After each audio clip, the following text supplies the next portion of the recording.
খুমটাইত আবকাৰী পৰিদৰ্শক নিৰঞ্জন দাসৰ নেতৃত্বত তীব্ৰ অভিযান। গোলাঘাটৰ চুলাইকাণ্ডৰ পিছতো যেন একো শিক্ষাই নাপালে অবৈধ চুলাই ব্যৱসায়ীয়ে। অভিযানত নষ্ট কৰে 800 লিটাৰ অবৈধ চুলাই।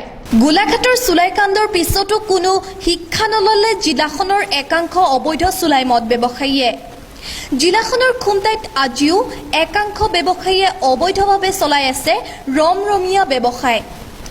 খুমটাইৰ আঠকহা চুকত এটি বৃহৎ অবৈধ চুলাই ঘাটি উচ্ছেদ কৰে গোলাঘাটৰ সদৰ আবকাৰী পৰিদৰ্শক নিৰঞ্জন দাসে। মানে এগৰাকী ভদ্ৰ মহিলাই মোক মানে ফোন কৰিলে আজি দুদিনৰ আগত আঠকহা চুকত এটা বৃহৎ ভাটি আছে বুলি। তাৰপিছত মই আহিলোঁ, ছাডেনলি ভিজিট দি পেলাই আঠকহা চুকত এটা বৃহৎ ভাটি ভাঙিলোঁ। যথেষ্ট পৰিমাণে চুলাই মদৰ মদগুণৰ পাছ পাইছোঁ। আৰু পাছটো মানে কি কৰিছে সিহঁতি ধুনীয়াকৈ লক মাৰি থৈ দিছে, চাবি দি পেলাই লক মাৰি থৈ দিছে। সেইবোৰ কাটি মেলি ভাটি ভাঙি মেলি পেলাই এই জাষ্ট আহিছোঁ এতিয়া। চুলাই ভাটিটোত প্ৰায় 800 লিটাৰ অবৈধ চুলাই মদ নষ্ট কৰে।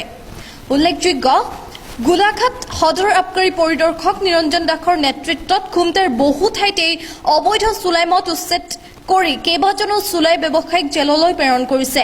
উল্লেখযোগ্য যে আবকাৰী পৰিদৰ্শক নিৰঞ্জন দাসৰ এই পদক্ষেপক খুমটাইবাসীয়ে শলাগ লৈছে। 800 মিলি লিটাৰ চুলাই মদগুণৰ পাছ পাইছোঁ। এইটো এটা বৃহৎ ভাটি বুলি গম পাওঁ আৰু চিনটেক্সত আছিলে।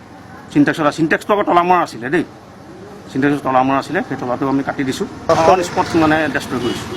মদ বনোৱা পাছখিনি অন স্পট ডেষ্ট্ৰয় কৰিছোঁ। আমি এইখিনি আনিবলৈ সুবিধা নাই কোনো।